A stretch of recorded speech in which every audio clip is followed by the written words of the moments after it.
Hello everyone, this is Tayon Herring, this year's programming captain, and I'm here to teach you how I program the 4592 2019 Deep Space robot. This robot has two main motors, the 775 Pro motor and the Sim motor. The 775 Pro motor is controlled by the Victor SPX and the Talent SRX, which I'll get into in a later video. These motors are located in different places. The sim motors are located in the drivetrain, as you can see here a little bit, and there's some on the other side as well, which is covered by wires.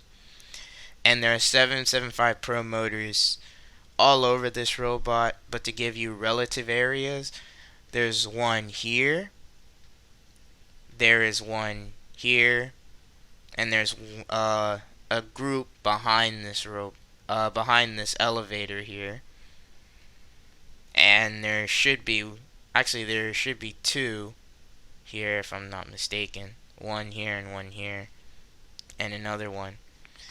But anyway, let's get to the code of this robot.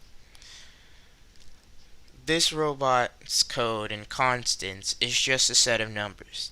This class is usually here to specify which motor you're talking to or which motor you're trying to control.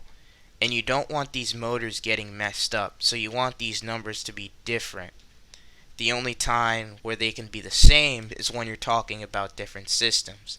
What I mean by that is that here there's a number 1, and this is for a motor. But here there's also a number 1. This number 1 is for a different purpose, as this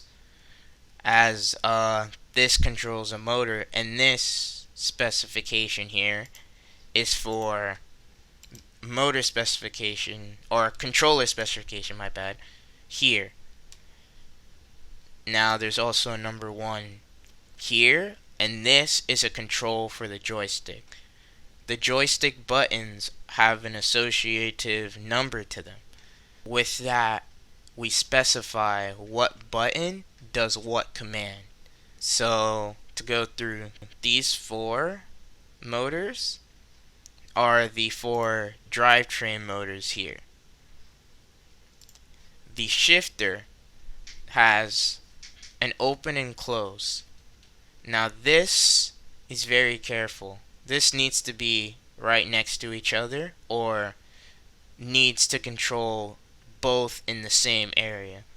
This is for changing gears on the drivetrain.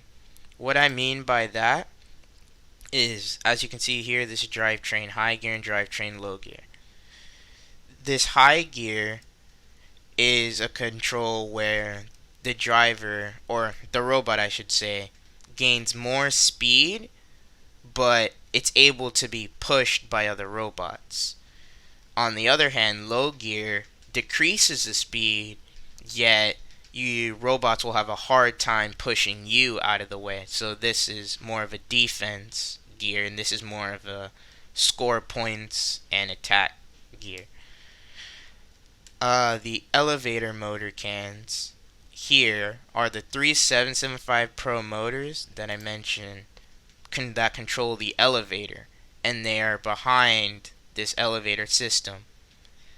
It works as a winch. Basically, if you can imagine a kite and the rod that holds the string, or the tool that holds the string, that's basically what the winch is, and the motors either pull that back, which is pulling the kite in, or they let it go, and that lets the kite out. And in our case, you pull that in and it pulls the string up, causing the robot claw to rise, which is this whole system starts to rise up, and if you let it go, it goes back down.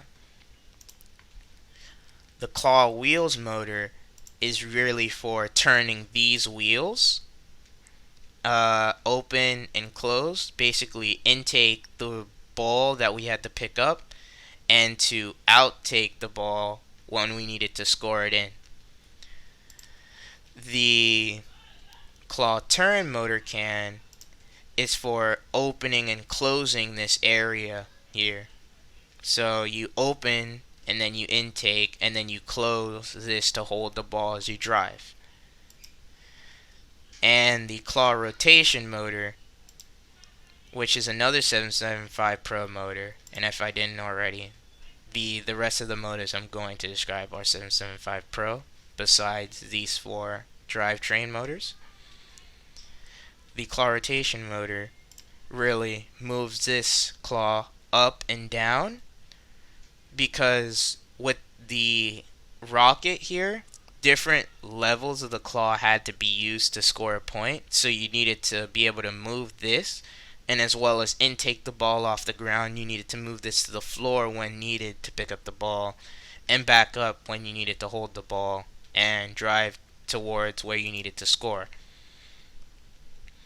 This 0 and 1 here is, like I said, just to specify which controller has which actions.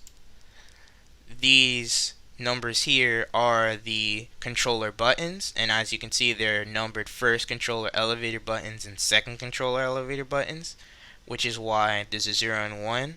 There are two controllers used on this robot, so they have two different sets of commands.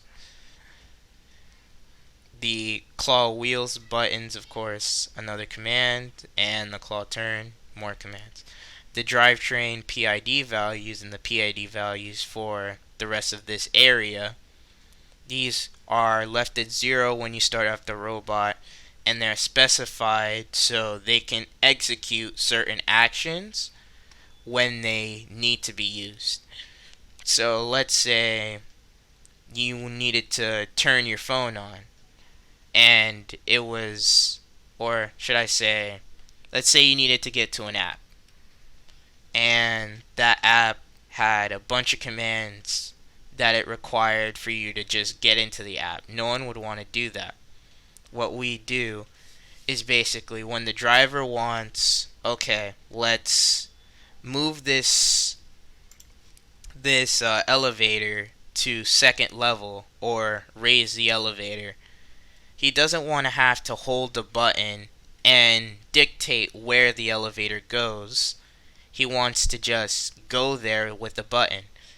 And if he wants to do that repeatedly, which it will be done repeatedly throughout the game, we make it easier on the driver by doing it ourselves, by executing a certain command using certain numbers. So for now, these would be left 0 until we specify how we would want to go about this. The Limelight, which was something new to me that year, these are a bunch of different set values for the Limelight to detect retroreflective tape, which is basically just gray tape, as you see here, but this is from the Limelight's perspective. As you can see, it looks green compared to everything else, which is really dark, or dark as black. That's one of the images, but that's actually just a photo. But this is what the Limelight would truly see, and what you may see in the camera when you're setting up the Limelight. Just as you see here, it's just a white thing. It's the only thing you can see is the reflective tape, so it knows to focus on this while everything else on the screen is black. And that's just the set numbers for it. And these last two were something new. They're not actually implemented in 2019. They were just something to test for 2020. So you can ignore these two code snippets. They aren't anywhere in the GitHub, or if they are, they shouldn't be. And that's basically it for this class. Thank you for listening to the video, and thanks for watching.